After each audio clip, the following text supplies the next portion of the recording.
भारत और चीन के सैनिकों के बीच 9 दिसंबर को भिड़ंत हुई। देश के सामने ये जानकारी 12 दिसंबर यानी करीब 3 दिन बाद आई। ये क्यों हुआ, ये सवाल है हैदराबाद के सांसद असदुद्दीन ओवैसी का। कांग्रेस के नेताओं से लेकर शिवसेना नेता प्रियंका चतुर्वेदी तक ऐसे ही सवाल खड़े कर रहे हैं कि जानकारी देश के सामने देर से क्यों आई।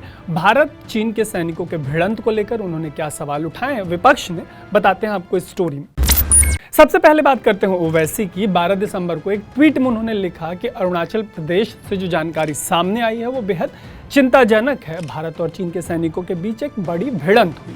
ओवैसी ने आगे कहा कि इसे लेकर सरकार ने देश को अंधेरे में रखा। उन्होंने ये भी कहा कि एक तरफ पार्लियामेंट का विंटर सेशन चल रहा है और दूसरी तरफ संसद को इस भिड़ंत के बारे में भनक तक नहीं लगने दी गई। हालांकि इस पर रक्षा मंत्री राजनाथ सिंह ने संसद में बयान दिया है। आपको सुनाते हैं कि उन्होंने संसद में क्या कुछ कहा है। 9 दिसंबर 2022 को पीएलए ट्रुप्स ने तवांग सेक्टर के यांगसे एरिया में लाइन ऑफ एक्चुअल कंट्रोल पर अतिक्रमण कर स्टेटस को एक तरफा बदलने का प्रयास किया। चाइना के इस प्रयास का हमारी सेना ने दृढ़ता के साथ सामना किया है अध्यक्ष महोदय, और इस फेस ऑफ में हाथापाई भी हुई है।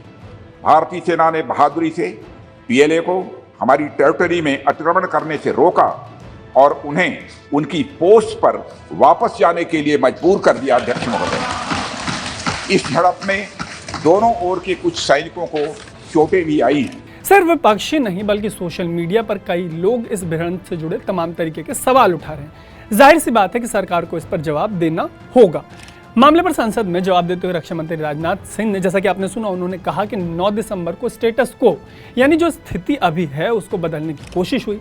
उन्होंने आगे कहा कि इस फेस ऑफ में हाथापाई हुई और भारतीय सेना ने बहादुरी से पीएलए यानी चीनी सेना को भारतीय क्षेत्र में अतिक्रमण करने से रोका, उन्हें उनकी पोस्ट पर वापस जाने को मजबूर किया। उन्होंने ये भी कहा कि इस झड़प में दोनों ओर के कुछ सैनिक जो हैं उनको चोटें आई हैं। रक्षा मंत्री ने आगे कहा कि मैं इस सदन को यह बात बताना चाहता हूं कि हमारे किसी भी सैनिक की मृत्यु नहीं हुई, जो कि एक राहत की बात है, न ही कोई गंभीर रूप से घायल हुआ है। रक्षा मंत्री ने यह भी बताया कि इस घटना के बाद चीनी पक्ष को इस तरीके की किसी कार्रवाई के लिए मना किया गया है। सीमा पर शांति बनाए रखने के लिए कहा गया है। उन्होंने ये भी कहा कि इस मुद्दे को चीनी पक्ष के साथ डिप्लोमेटिक लेवल पे भी रेज किया गया है। हालांकि इन सब पर शिवसेना सांसद प्रियंका चतुर्वेदी का कहना है कि अगर मीडिया में खबरें नहीं आती तो पता ही नहीं चलता कि बॉर्डर पर चल क्या रहा है।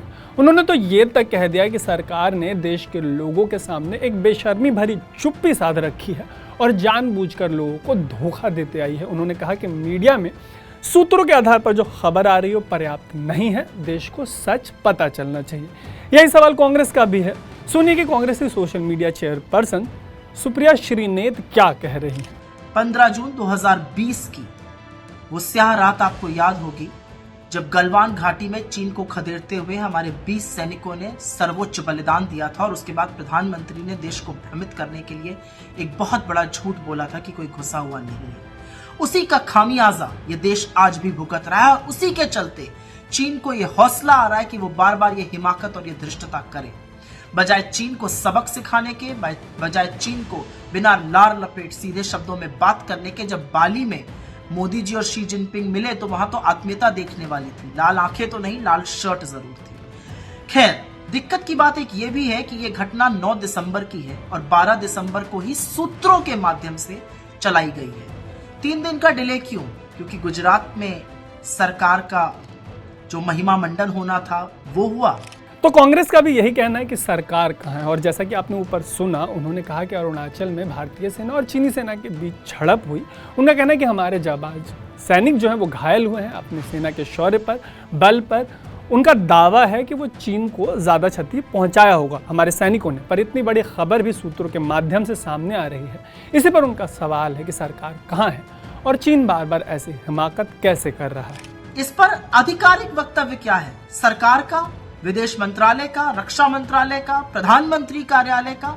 कुछ नहीं, सिर्फ सूत्रों के माध्यम से खबर चला दो। मोदी जी, आप इस देश के लोकतंत्र के चुने हुए प्रधानमंत्री हैं। शी जिनपिंग की तरह उम्र भर के लिए नहीं चुन लिए गए और इसीलिए जरूरी है कि अब आडंबर को त्यागिए, हिम्मत दिखाइए, डरिए मत और इस देश को विश्वास में लेकर सत्य बताइए और चीन को वाकई में सबक सिखाइए कि वो आइंदा ऐसी हिमाकत ना कर सके। तो 9 दिसंबर की जो घटना है वो देश को 12 दिसंबर को जो जिस तरीके से पता चली उसे लेकर और चीन की तरफ से बार बार जो हरकतें हो रही है, जो हिमाकत हो रही है, उसे लेकर पूरा विपक्ष इसी तरीके के सवाल उठा रहा है। सरकार के जवाब और विपक्ष के ऐसे सवालों पर आपकी क्या राय है, आप कमेंट बॉक्स में बताना मत भूलिएगा।